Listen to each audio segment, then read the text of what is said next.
Hi, group leaders. Today I want to talk about the topic of inconsistent attendance.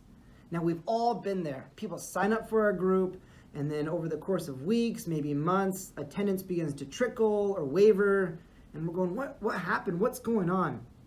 Well, it's important that we address it, because if we don't address it, we're sending a message to both those people and the rest of our group that their attendance to group is not important, and we know that it is.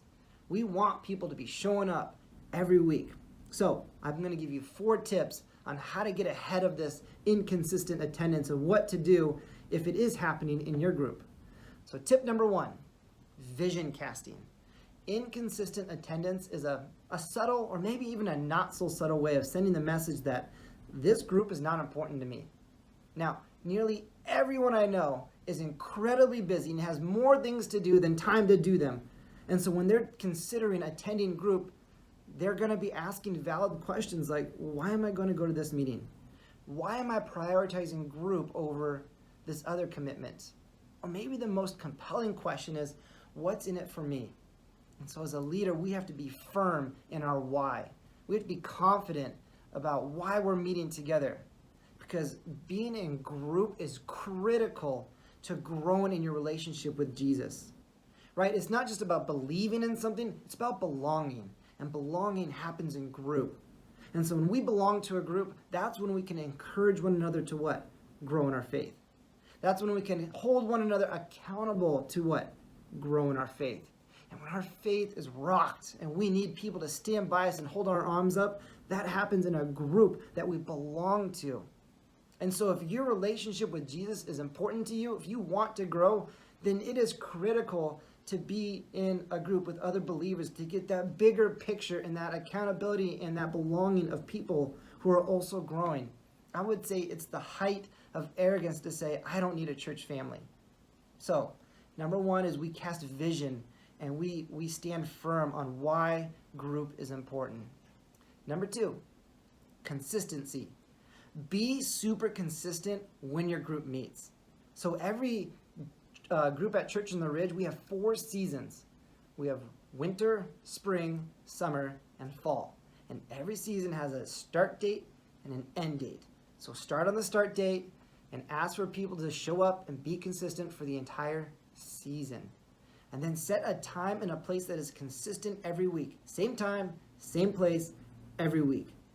And never cancel your group, right? For whatever reason, keep meeting. Even if it's just you and one other person, meet together and set the precedent that, hey, we're going to meet.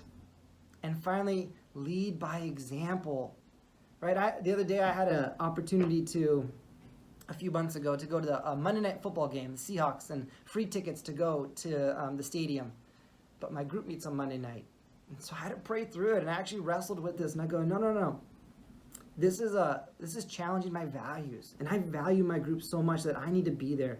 And so I said no to going to the Seahawks game so that I could be with my group because my faith is more important than football. So, number 1, vision cast. Number 2, consistency. And number 3, communication. Communication is king. It's critical. Ask your group members to talk with you, to communicate with you when they are going to miss group. There's an element of accountability to that. And then you be the one that shares with your group why somebody is missing. Because if you don't talk about it, they're all going to wonder, like, what's going on? Is this okay? And we go, no, hey, something's happening with them. It's a one-off, and we're communicating that. If they're not communicating with you when people are missing, follow up with them every single time and just go, hey, you missed group. Is everything okay? How are you doing? And reinforce the importance or the value that they bring to the group and what the group missed, and maybe even what they missed from not being at group. These are benefits for both, right? When someone's in group, they add their perspective for the group, but then also as the individual, they're missing out on their time to grow. So communication. Number 4, personal conversation. Sometimes it just comes down to this. They've been inconsistent enough, and you go, man, I need to pick up the phone or to meet them for coffee. And I did this just the other day with a group member of mine. I called him, and he happened to be in the car, put me on speakerphone so his wife could hear too. And we just talked about their attendance at group. I said, listen, there's two things that are happening right now. One, the group dynamic is being affected. People are starting to trust you less. Like when you just kind of swoop in, right? There's an element of vulnerability that's taken away because you're almost like a stranger now. They don't know when you're going to come, when you're not going to come, and how much should I share? How much can I trust this guy? And so we talked about the dynamics of a group when somebody's inconsistent.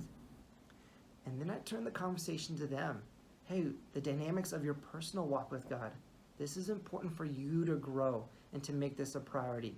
And so it was a really good conversation, and I ended up asking him to leave the group for the rest of the season until next season started. I said, pray about it. We want you in the group. We want you growing.